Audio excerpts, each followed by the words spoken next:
Hello बहनों, राधे राधे। हमारे YouTube channel पर आप सभी का स्वागत है। आप लोग कैसे हैं? हम तो अच्छे हैं। आशा करते हैं आप लोग भी अच्छे होंगे, स्वस्थ होंगे, मस्त होंगे। आज हम आप सबके लिए बहुत ही सुंदर प्यारी सी आम की चटनी। आम आजकल के आम हो गए हैं, तो आम और पुदीने की चटनी बहुत बढ़िया बनती है। तो चटनी, आम की चटनी के उपलक्ष्य में गीत है, मज़ेदार गीत है। आप लोग सुनिएगा, गीत बहुत प्यारी है। अगर आपको हमारी गीत अच्छी लगे तो लाइक शेयर कमेंट द्वारा बताइएगा गीत कैसी लगी।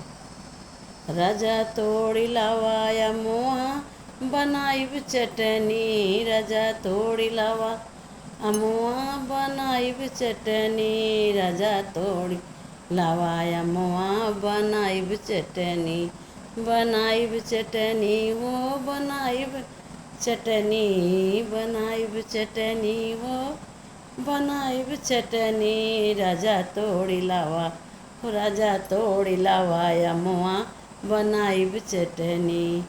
अपने शमा अपनी महलिया से ससुरु जी झाँकें, अपनी महलिया से ससुरु जी झाँकें, सस खिड़की से अपने ससुर जी झाँकें, खिड़की से अपने ससुर जी झाँकें, ससुर जी झाँकें, ससुर जी झाँकें, ससुर जी झाँकें, ससुर जी झाँकें।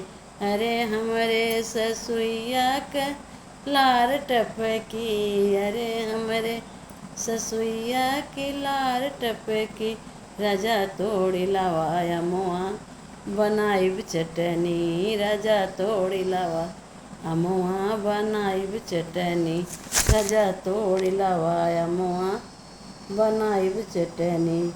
हमरे जेठ जी दुअरवा से झाँकई, हमरे जेठ जी दुअरवा से झाँकई, दुअरवा से झाँकई, दुअरवा से झाँकई, दुअरवा से झाँकई, दुअरवा से झाँकई। अरे हमरे जेठनी अरे हमरे जेठनिया महक से टपकी, राजा तोड़ी लावाया मुआ बनाइब चटनी, राजा तोड़ी लावा अमुआ बनाइब चटनी, बनाइब चटनी हो बनाइब चटनी, बनाइब चटनी हो बनाइब चटनी, राजा तोड़ी लावाया मुआ बनाइब चटनी।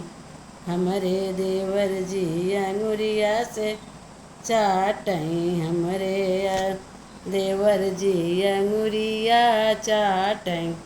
अरे हमारी नदिया कटोरी, अरे हमारी नदिया कटोरी झपटी, राजा तोड़ी लावाया मुआ बनाइब चटनी, राजा तोड़ी लावा अमुआ बनाइब चटनी, बनाइब चटनी हो बनाइब चटनी, बनाइब चटनी हो बनाइब चटनी, राजा तोड़ी लावाया मुआ बनाइब चटनी।